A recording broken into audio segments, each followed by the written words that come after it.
I believe in God the Father Almighty. It was a moment of parental pride, but it was also a moment of parental wonder. We never taught David the Creed. We didn't sit at the kitchen table with flashcards. I believe in God the Father Almighty. Where did he get that language?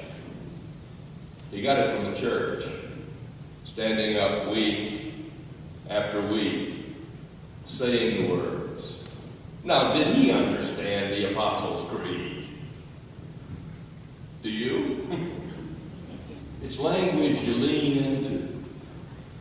It's language of worship that's held in trust. And the language of lament is language that we will all need at one time or another. And it's held in trust for us. Did you notice when I read the psalm that the grief part went on and on and on? It was not simply one verse, I'm angry at you, God. It was verse after verse after verse, as if the psalm gives us permission to let all of it out when it's there.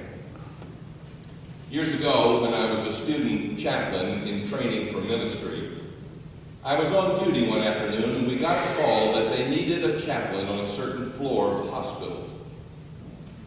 I went there and I found a tragedy. It seems that a 4-year-old girl had come in one afternoon complaining of a headache. The headache had gotten worse, and the worst was true. She had a fast-growing brain tumor. Emergency surgery was not successful, and when I entered the room, there were 2 angry and grief-stricken parents, and on the bed, one dead 4-year-old girl. The nurse said, "They're Roman Catholics. I have called their priest." I sat down with them, young chaplain and I could tell that the parents were furious. Finally, the priest came and we sat with them, and the father started in. He cursed the hospital. It had not done enough. He cursed the physicians. They weren't skillful enough. He cursed the chaplains. We hadn't prayed enough. And then suddenly he stopped, but his knuckles were white with rage. The priest, who was far wiser than I, said to him, "Michael, don't be afraid to be angry at God." No, he said, "You can't be angry at God." "Michael," said the priest, "God loves you enough to understand this." And with that, out it came. The fury of God who would allow such a thing to happen. And when it was spent, it was as if a light came on. He had cursed God, and he was still alive. Not only that, a priest and a chaplain were holding his hands. There was a God you could trust.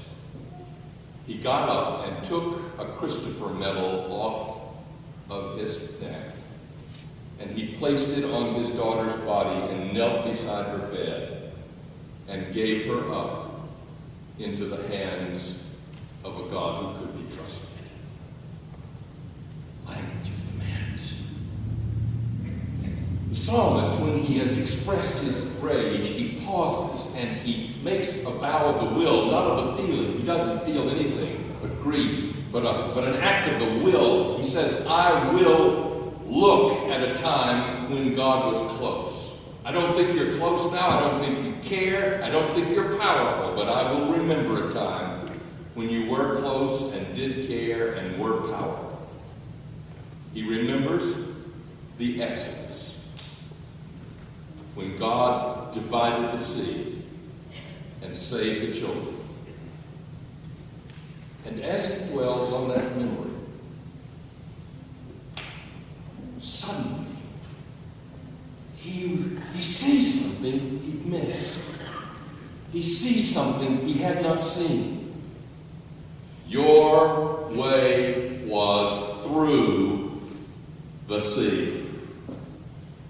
Not around it, not over it, not in spite of it. Your way was right through the trouble. I don't know how you do it here, but I was in a church recently that does confirmation by taking the teenagers who are ready for confirmation class. And for a year, they educate them on the nature of the church and the faith and discipleship. And then on Pentecost Sunday, All of those who are going to be confirmed appear in worship, and they profess their faith publicly. But they not only do that, but their teachers let them show off a little bit about what they've learned, maybe a little bit of church history or some theology or Bible. Well, one Sunday, all of the teenagers to be confirmed were standing in front of the church, and they had all memorized a portion of the 8th chapter of Romans. And so the teacher let them show off. He started off with George. George, what shall separate you from the love of God? And George recited, I am persuaded that neither death, nor life, nor angels, nor rulers, nor things present, nor things to come, nor powers, nor height, nor depth, nor anything in all creation shall separate me from the love of God in Jesus Christ my Lord.